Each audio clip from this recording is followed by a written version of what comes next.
We're all being told that AI is going to unleash this incredible new era of productivity. But what if, for most people, it's actually just creating more work? Today, we're going to dig into the massive disconnect between the corporate hype around AI and the pretty frustrating reality for employees on the ground. You know, this quote right here, it gets straight to the point. The most destructive thing isn't the code itself, it's the story that companies are telling us about the code. And that story, that narrative, is incredibly powerful, often really misleading, and it's what we're pulling back the curtain on today. So, on one hand, you see the promise, right? A staggering 40% jump in productivity. And on the other, you have the reality. A massive 8 out of 10 office workers are literally going out of their way to avoid using AI. So, how can both of these things be true at the exact same time? Let's unpack it. All right, let's start with the glossy official story. You know, the one you hear in all the press releases and investor meetings. It's this beautiful tale of amazing efficiency and a brand new way of working, all thanks to artificial intelligence. And look, the promise is really seductive. A McKinsey report suggested AI could automate up to 45% of all those repetitive tasks we hate doing. The whole idea is to free us humans up for the high-value creative stuff. It sounds like a perfect win-win, but of course, the reality is way more complicated than that. Because just beneath the surface of this super optimistic story, something else is going on. AI isn't just being sold as a revolutionary tool. For some companies, it's actually become a really convenient scapegoat. And here it is. This is the bombshell. A shocking 59% of hiring managers have actually admitted it. They're using AI as a cover story for layoffs that are really just about financial problems. It's a much easier PR spend to give shareholders than just admitting to plain old budget cuts. This whole practice even has a name, AI washing. Think of it as the corporate version of saying, it's not you, it's me. Except in this case, it's more like, it's not our bad balance sheet, it's the robots. AI becomes this perfect, blameless excuse for making really tough financial calls. And here's the proof in the pudding. While all the headlines are screaming about AI taking jobs, the actual data shows that less than 5% of layoffs are directly caused by new technology.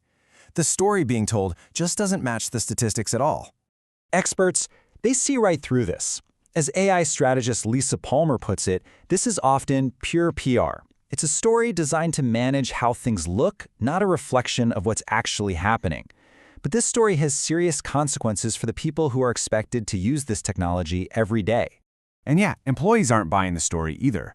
They're feeling the pressure, the confusion, and the burnout. And in a growing number of cases, they're not just taking it, they are actively fighting back against the very tools being forced on them. Get this, nearly half, 44% of Gen Z workers admit to intentionally sabotaging their company's AI tools. The most tech-savvy generation in history, the one that grew up online, is actively trying to break the new tech. I mean, this isn't just resistance, it's a full-on rebellion. So why are they doing it? Well, the reasons are a mix of real fear and deep frustration. Some are obviously worried their jobs will be automated away. Others are pointing out legitimate security issues with the tools. And a lot of them are just plain resentful that these so-called helpful AIs are actually just piling more work onto their plate. And just look at this trust gap. It's staggering. 61% of managers say they trust AI for critical tasks, but only a tiny 9% of the employees who are actually using it feel the same way. That's not a gap, that's a canyon. It shows a fundamental breakdown between the people making the strategy and the people on the front lines. And all of this leads to a very real thing called AI fatigue.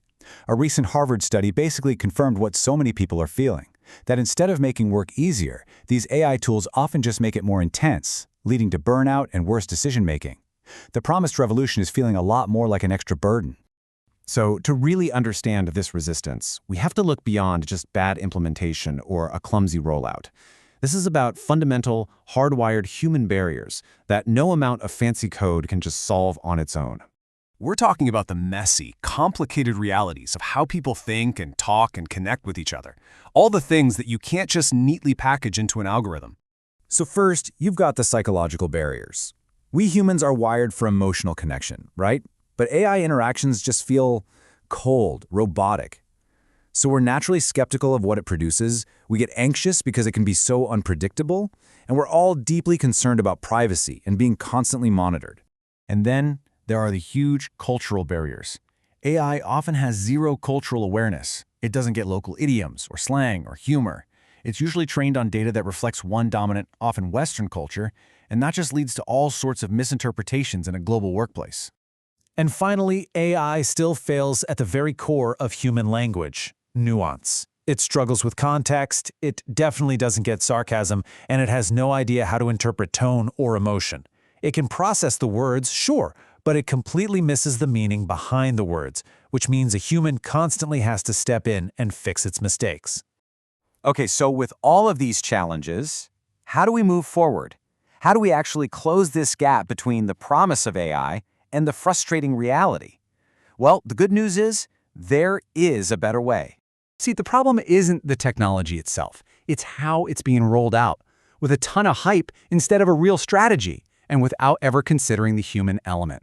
The solution isn't to reject AI, but to finally start implementing it thoughtfully. And it really comes down to 3 basic steps. First, just acknowledge the fatigue. Be transparent about AI's limits and stop the hype. Second, focus on utility. Don't use AI for the sake of it, only use it where it genuinely solves a problem for your team. And finally, and this is the big one, invest in your people. That means training, clear communication. That's how you build the trust that is so obviously missing. AI is not going away, but as we integrate it into our working lives, we have to keep asking this fundamental question. Is this technology being used to empower workers and create real value, or is it just a tool to boost profits and act as a convenient scapegoat for difficult decisions?